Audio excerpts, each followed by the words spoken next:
channel Ngulik Horor.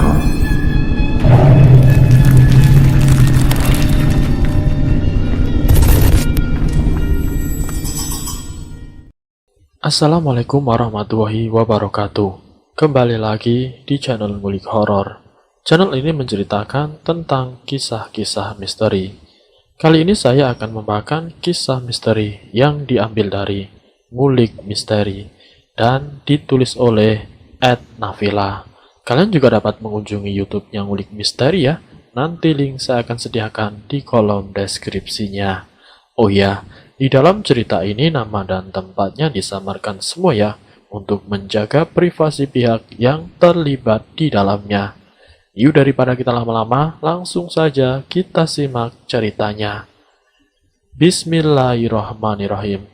Kali ini saya akan membawakan kisah misteri yang berjudul Anak Bungsu yang Melakukan Pesugihan.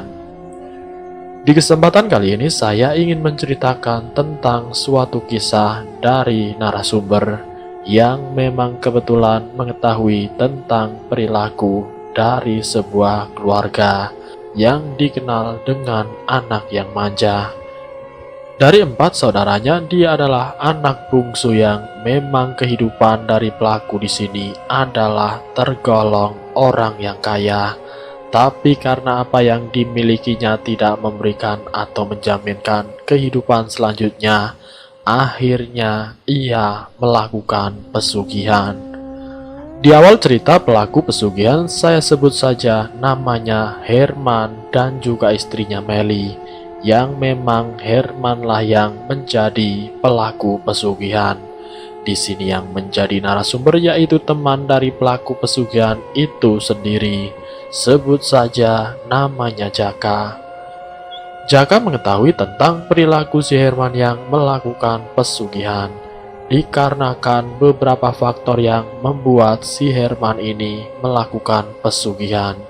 Semenjak meninggalnya orang tua dari si Herman, kekayaan yang memang diwariskan untuk keempat anaknya, di antaranya yang paling terakhir, semuanya sudah dibagi rata semenjak pernikahan Herman dengan Meli. Herman yang sedari kecil hidupnya disayang karena dia adalah anak bungsu, anak yang terakhir dikenal sebagai anak yang manja. Anak yang memang tidak pernah mengenal namanya pekerjaan kasar. Herman yang memang sekolahnya sampai kuliah, bahkan bisa dibilang dia seorang yang mempunyai titel. Tapi karena memang Herman atau si pelaku di sini adalah orang yang tidak pernah sekalipun melakukan pekerjaan dalam bentuk apapun, karena ya mohon maaf, yang namanya kebiasaan. Yang namanya kebiasaan dari orang kaya, kebiasaannya menyuruh orang lain untuk melakukan aktivitas atau pekerjaan dirinya. Dari zaman sekolah hingga sampai sebelum dia menikah, ketika melakukan aktivitas apapun yang kiranya menggunakan tenaganya sendiri, dia mendingan mengongkosi atau membayar orang untuk melakukan pekerjaan tersebut. Ini berimbas ketika orang tuanya meninggal. Dari harta yang diwariskan yang sudah dibagikan kepada keempat saudaranya, dari kakak yang pertama, kedua, dan ketiga, sering menasehati untuk belajar bagaimana caranya mengelola suatu usaha ataupun pekerjaan. Tapi memang Herman ini yang dari dulunya hidupnya tidak dikenalkan dengan pekerjaan, yang membuat dirinya semenjak menikah dengan Meli, hidupnya hanya menghabiskan harta yang dimiliki orang tuanya. Di tahun pertama mungkin belum terasa karena bagian dari harta orang tuanya belum habis. Tapi di tahun kedua, ketiga, hingga Herman mempunyai anak yang pertama, disitulah mulai terasa harta dari bagian warisan orang tuanya ini mulai berkurang. Dari operasi sesar yang dilakukan istrinya ini mengharuskan mengeluarkan biaya atau bagian aset-aset yang dimiliki Herman ini terjual. Sementara istrinya Meli yang mengetahui kalau si Herman suaminya ini keadaannya menganggur dan selalu menghabiskan uang yang diwariskan dari orang tuanya. Sebenarnya sering ngomel-ngomel dan bahkan sering meminta dari kakak iparnya untuk menasehati si Herman. Tapi kenyataannya hampir 4 tahun lamanya dia bersanding dengan Herman. Herman belum pernah sekalipun melakukan pekerjaan. Setiap harinya yang dilakukan suaminya ini adalah menggunakan uang atau warisan tersebut lewat judi online atau melakukan hal-hal yang kiranya menghambur-hamburkan uang. Di 5 tahun kemudian ketika anaknya berumur hampir 2 tahun, lama-kelamaan yang namanya bentuk apapun yang diambil terus-menerus akan habis juga. Dalam bentuk apapun, setinggi atau sebesar apapun dan sebanyak apapun pasti akan habis juga. Semenjak pernikahan dan dikaruniai anak, hampir habis harta warisan yang selalu digunakan untuk foya-foya dan juga digunakan untuk berjudi. Melihat kelakuan Herman, kakak-kakaknya ini sudah tidak sedikit pun merespon atau sudah membiarkan kelakuan si Herman.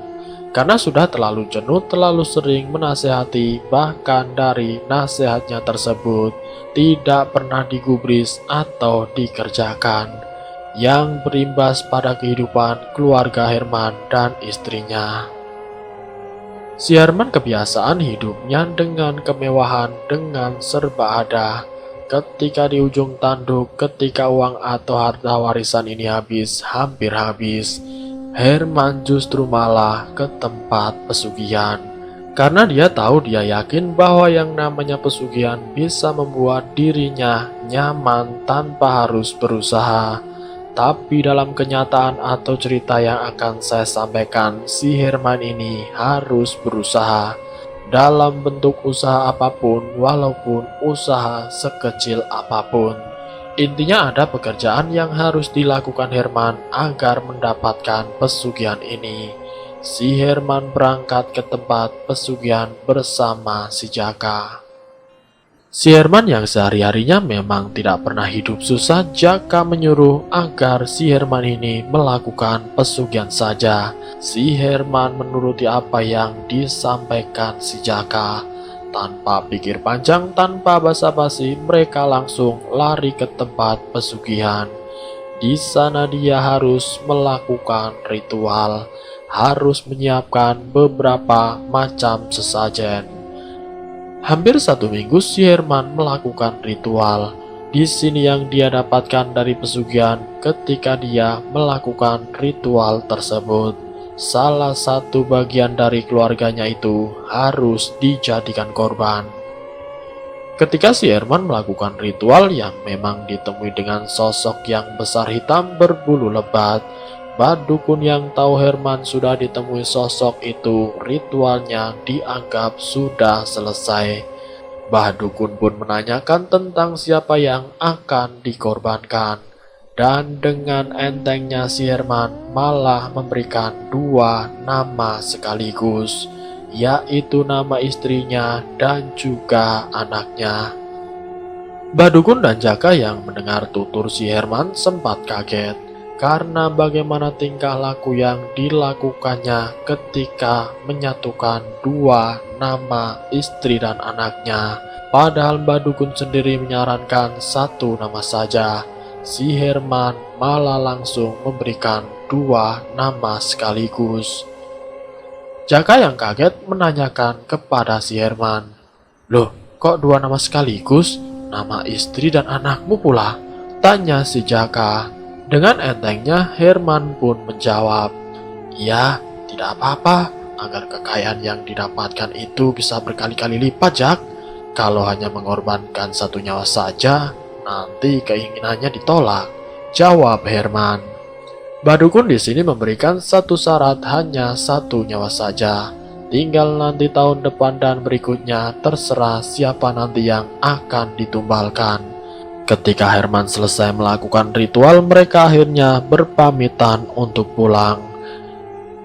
Sesampainya di rumah, Herman yang memang mengetahui kalau anaknya meninggal atau dalam keadaan mati yang tidak wajar karena kondisi wajah pucat dan mata yang mengeluarkan darah. Melihat keadaan anaknya yang meninggal dengan keadaan seperti itu, Herman tidak sedikit pun merasa iba atau merasa kecewa, bahkan perasaan sedih sedikit pun tidak terlihat di wajah Herman. Padahal setiap siapapun orang tua yang melihat anaknya sakit saja terkadang merasa sedih karena harus melihat anak dari darah dagingnya itu merasa sakit. Tapi ini berbeda dengan si Herman, anak satu-satunya ini meninggal, tapi dari raut wajah Herman yang tidak sedikit pun ada kesedihan bahkan kecewa. Tapi beda dengan istrinya si Meli yang mengetahui kematian anaknya yang berumur kurang 2 tahun ini, yang secara tidak wajar. Istrinya ini mengatakan kejaka dengan berlinang air mata. Dia mengatakan dan bahkan menanyakan kemana saja selama 1 minggu ini dengan keadaan anaknya yang sakit-sakitan. Herman dan Jaka ditelepon dihubungi tidak ada yang mengangkatnya. Si Meli berusaha untuk merawat anaknya dengan pontang-panting. Dengan tanpa bantuan suaminya, hanya dengan tetangganya dia mencoba ke puskesmas, bahkan ke rumah sakit, tapi kenyataannya sampai di rumah sakit anaknya tidak tertolong. Jadi 3 hari sebelum meninggal, anaknya itu memang sempat dilarikan ke puskesmas dan sempat juga dibawa ke rumah sakit. Tapi yang didapatkan ini tidak ada hasilnya. Yang ada hanya mendapatkan jasad anaknya yang meninggal dalam keadaan yang tidak sewajarnya. Banyak yang mengatakan dari pelayat atau yang bertaksiah ketika melihat jenazah bayinya yang meninggal dikarenakan sakit atau panas yang berlebihan yang membuat bola matanya mengeluarkan darah dan seakan-akan mau keluar. Sakit yang memang tidak wajar, tapi berbeda dengan si Jaka. Jaka sangat mengetahui meninggalnya anak tersebut dan belum sempat menceritakan kepada istrinya karena dia merasa sangat bersalah. Semenjak kematian anaknya, di sini kehidupan ekonominya si Herman yang dimana harta warisannya yang hampir habis. Walaupun dengan usaha yang tidak sewajarnya hanya membuka PS, karena si Herman hanya tahu tentang judi online, dia membeli beberapa TV untuk digunakan sebagai medianya. Usaha yang didirikan atau yang dijalani ini melonjak secara drastis. Yang tadinya motor mobil yang sudah terjual di sini bisa dibeli kembali oleh si Herman. Istrinya yang melihat perilaku Herman yang tidak seperti biasanya, karena selama hampir 5 tahun suaminya tidak mengenal yang namanya bekerja. Di sini ketika si Herman tiba-tiba berubah, dia membeli TV untuk PS3. Di sini istrinya kebingungan. Pesugihan yang dilakukan si Herman di sini memang sebenarnya tidak izin dengan istrinya. Hampir 1 tahun usaha yang dikelola si Herman ini bisa membuat ekonominya meningkat, bahkan bisa melebihi dari kakak-kakaknya yang memang selalu menasehatinya, bahkan mengejek si Herman. Dan Herman ini pamer kekayaannya kepada kakak-kakaknya. Di antara salah satu kakaknya di sini melihat perkembangan atau kemajuan yang dikelola adiknya yang maju ini, membuat kakaknya merasa bangga kalau adiknya bisa sesukses ini. Sekarang ini kebanggaan yang didapatkan dari kakak yang pertama, tapi beda dari kakak yang kedua, yang benar-benar mengetahui karakter dan sifat dari si Herman. Kakaknya yang kedua ini sempat mencurigai, karena perilaku Herman yang memang sedari kecil dia tidak pernah sekalipun melakukan pekerjaan. Tapi semenjak kematian anaknya, tiba-tiba Herman mau bekerja selayaknya orang-orang yang memang membutuhkan. Padahal Herman dikenal orang yang bisanya menghabiskan harta orang tuanya. Kakak keduanya si Herman, sebut saja namanya Mbak Ismi. Dia memang tidak mempercayai kalau usaha yang dikelola Herman ini benar-benar usaha yang nyata. Kecurigaan Mbak Ismi kepada adiknya ini, dia mencoba mencari tahu informasi yang sebenar-benarnya tentang usaha yang dikelola si Herman. Dari hasil usahanya si Herman yang memang pada awalnya mempunyai firasat yang buruk, dalam waktu 3 bulan di sini Herman bisa membuat perekonomian yang hampir habis. Kok bisa mendapatkan mobil baru dan juga motor baru? Mbak Ismi sebagai kakaknya yang kedua ini benar-benar tidak menerima secara akal sehatnya. Karena Ismi ini tahu benar usaha yang dilakukan adiknya yang sama dengan keluarga suaminya. Sama-sama mengelola PlayStation, makanya Mbak Ismi mencurigai kelakuan adiknya. Karena tahu benar hasil dari usaha tersebut yang hasilnya sedikit, tapi Herman hanya 3 bulan bisa mendapatkan hasil yang banyak. Padahal Ismi tahu benar ketika sebelum ponakannya meninggal di sini apa yang dilakukan si Herman. Sebelumnya sering meminta jatah atau uang dari si Ismi. Inilah yang membuatnya merasa curiga. Kecurigaan itu akhirnya dibuktikan ketika semua yang sudah dimiliki Herman dalam jangka kurang 1 tahun. Di sini mobil, rumah, dan berbagai macam peralatan yang serba mahal yang dimiliki Herman seperti yang dimiliki orang tuanya dulu. Mbak Ismi semakin tidak percaya kekayaannya begitu cepat, hanya mengandalkan usaha dari PlayStation saja. Walaupun dia itu adiknya, tapi dia merasakan hal yang aneh karena merasakan firasat tentang keponakannya yang meninggal dengan keadaannya yang tidak wajar.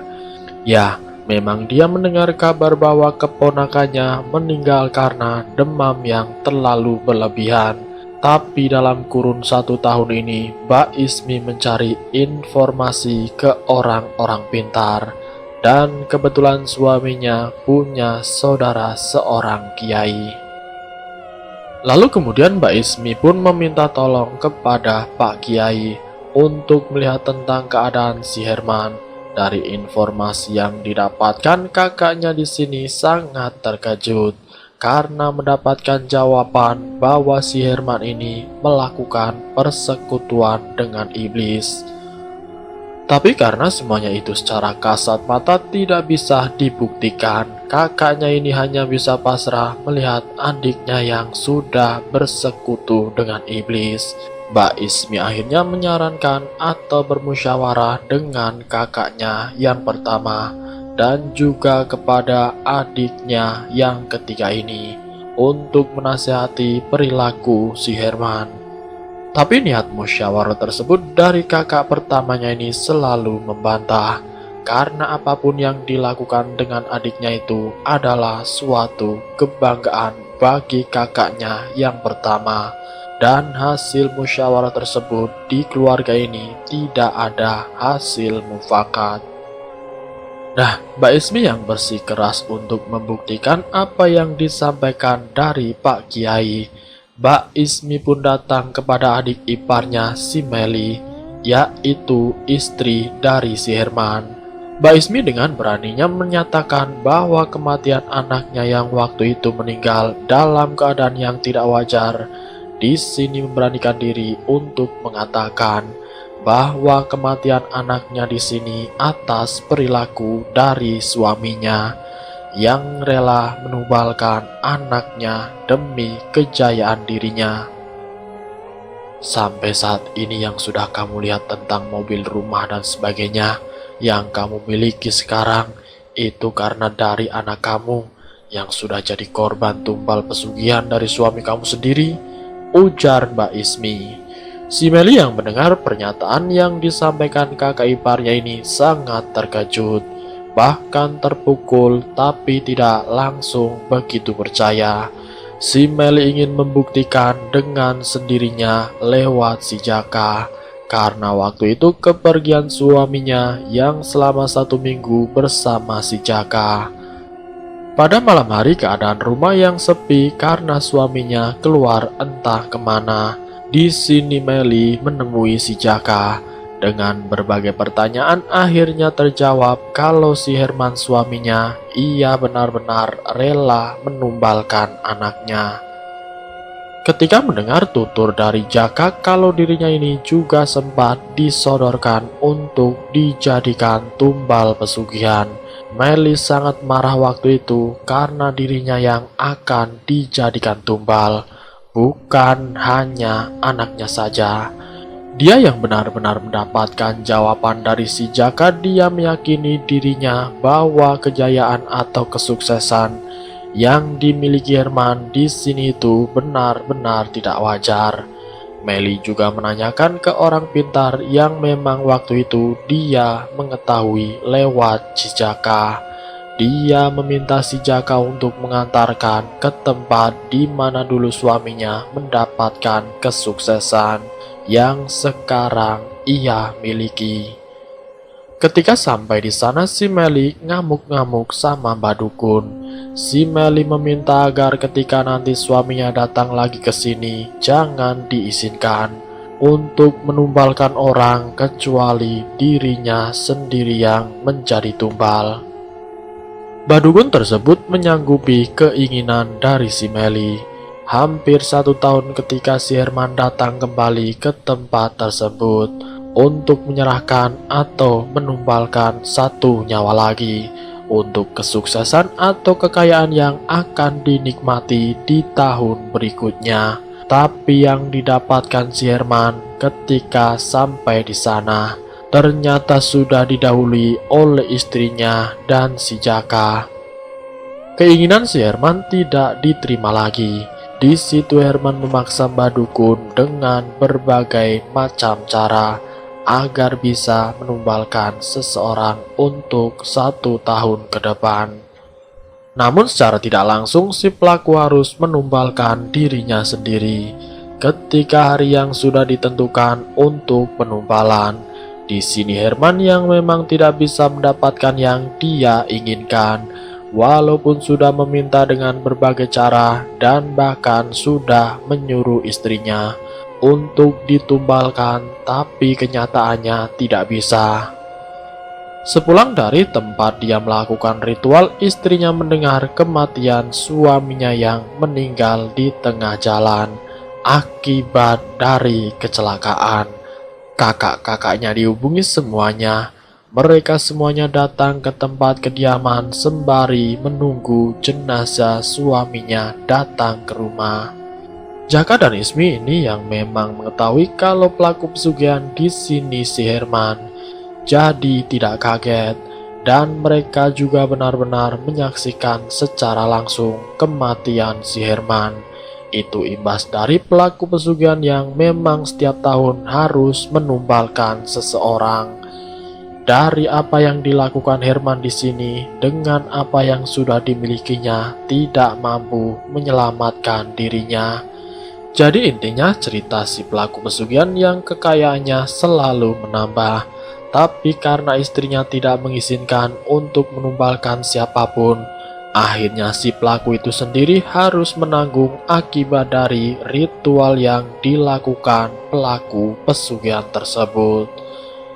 Ketika mereka menunggu jenazah Herman, obrolan dari keluarga dan juga pelayat yang hadir menunggu dengan membicarakan tentang perilaku pesugihan almarhum atau almarhum Herman.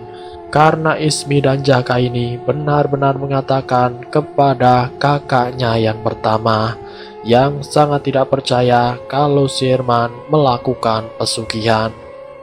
Tapi karena dari kesaksian si Ismi dan juga Pak Kiai serta Jaka yang mengantarkan Herman melakukan pesugihan, kakak dari Ismi yang pertama ini akhirnya mempercayai bahwa Herman benar-benar melakukan pesugihan. Dan Herman yang mengalami kecelakaan di jalan ini akibat dari dirinya sendiri. Kakaknya merasakan begitu kecewa, begitu sedih, karena adik yang disayanginya, yang dicintainya, meninggal dengan keadaan yang tidak semestinya, karena meninggal dengan kondisi tubuh yang sudah tidak tertata.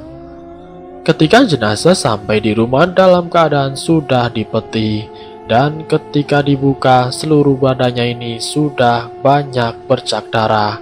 Jadi secara keutuhan tubuhnya ini karena kondisi kecelakaan yang memang sangat fatal, yang membuat kondisi tubuhnya ini sangat berantakan, bahkan lebih mengenaskan daripada kematian anaknya. Dan selesai. Itulah kisah misteri yang berjudul Anak Bungsu yang Melakukan Pesugihan.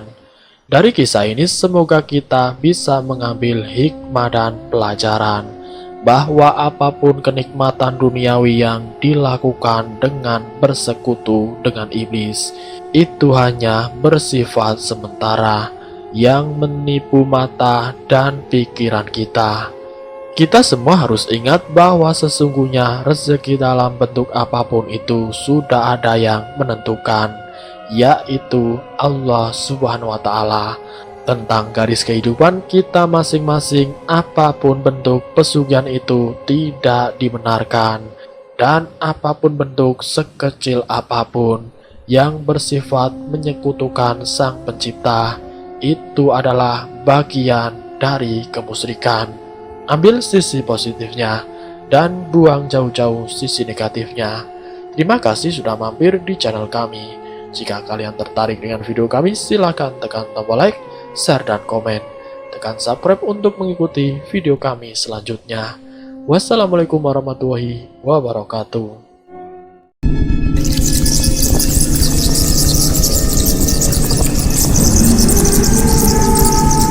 Selamat datang di channel